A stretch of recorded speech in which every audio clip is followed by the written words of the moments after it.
আজকে আমরা মাত্র দুটি উপকরণ দিয়ে হোমমেড অরেঞ্জ জ্যাম তৈরি করব।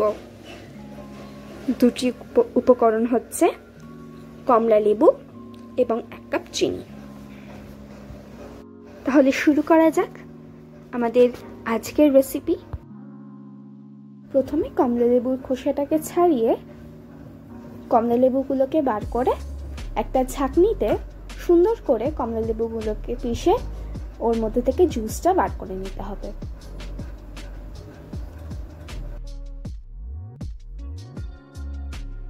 জুসটা বার হয়ে গেলে কমলা লেবুর রসে চিনি দিতে হবে স্বাদ মতন, যাতে ঘন ভাবটা আসে।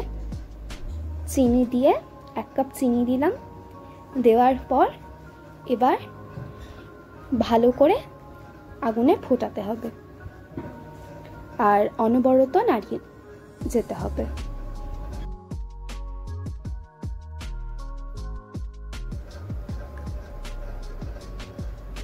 অনবরত নাড়লে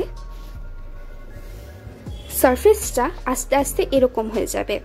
তখন আমরা বুঝবো যে ভালো করে জুসটা ফুটছে। যখন জুসটা পুরোপুরি ফুটে যাবে তখন সারফেসে এরকম ঘন ফেনা হবে। সেই সময় 1 চিমটে একটুখানি স্বাদের জন্য নুন দিয়ে দেব এবং হাতা দিয়ে দেখব যদি জ্যামের টেক্সচারটা চলে আসে তাহলে একটি কন্টেনারে আমরা জ্যামটাকে নামিয়ে রেখে দেব। তাহলেই আমাদের তৈরি হোমমেড অরেঞ্জ জ্যাম। ধন্যবাদ।